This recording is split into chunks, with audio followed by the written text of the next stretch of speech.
Meditations for Every Day in the Year by Bishop Richard Challoner. October 11th. Other prescriptions against pride. Consider first that in order to overcome your pride, it will also be of good service frequently to reflect how vain and empty, fading and perishable those things generally are which men are apt to be proud of, such as worldly honours, riches, beauty, fine clothes, etc., which give no real intrinsic value or worth to the possessors, nor serve to make them one whit the better in the sight of God, but on the contrary, if they are proud of them, make them by much the worse, yea, odious and contemptible both to God and man.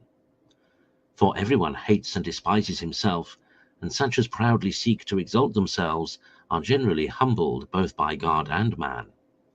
And as to the gifts of grace or other talents received from God, it is still more criminal to be proud of them, because the more valuable they are in themselves, the greater is the sacrilege in robbing God of the glory of them by taking pride in them as if they were our own and not his. Oh, 'tis humility alone that is both the guardian and the best ornament of all other virtues. They quickly degenerate and turn into vices when we begin to be proud of them. Consider, secondly, that we may also extract an excellent antidote against the poison of pride from the very consideration of the deformity of our pride. For surely nothing can be more humbling to the soul than to be made rightly sensible of the extravagant folly and madness, as well as the sacrilegious impiety and diabolical presumption she stands guilty of, by lifting up her head against her God by arrogance and self-conceit. The consequence of which is that she is given up by him to be possessed at present by the worst of devils, and becomes herself a very devil in his eyes, black, ugly, and odious, like the devil, and condemned to be a victim of hell with him. And can a soul that seriously considers all this suffer herself to be any longer possessed by pride? Can such an odious monster, when brought out of its dark lurking hole and set before the eyes of the soul with all the train of woes that attend and follow it, find any more room in her?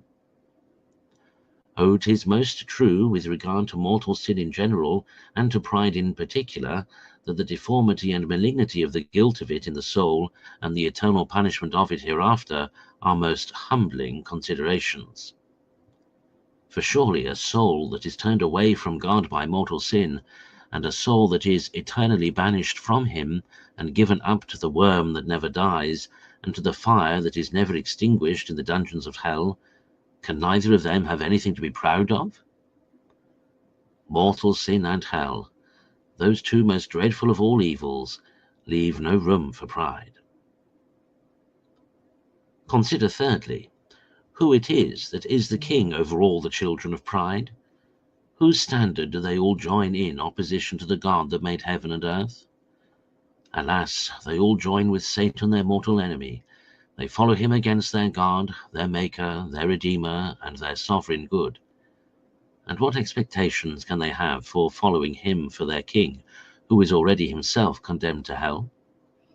Ah, no other than endless confusion, perpetual discontent and uneasiness here, and everlasting damnation hereafter. Oh, it was this joining with the king of pride that has entailed all kinds of miseries upon the sons of Adam.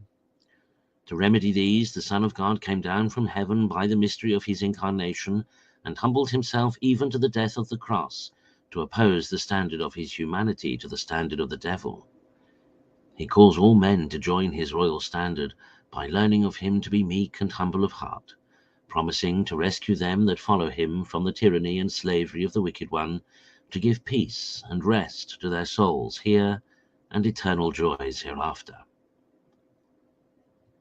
And shall we balance for one moment which of the two we shall join, the king of pride or the king of humility, the tyrant of hell or the God of heaven? See here, my soul, most urgent motives to renounce thy pride and to embrace humility. The one is suggested by Satan, who is damned for it. The other is taught by word and example by the Son of God, who by it has opened heaven for us. The one is the road to hell, the other to heaven. Conclude, to renounce the king of pride with all his pomps, and to shake off this heavy yoke which never suffers the soul to rest, and instead of it, to take up the sweet yoke of Jesus Christ by meekness and humility, and thou shalt find refreshment here and heaven hereafter.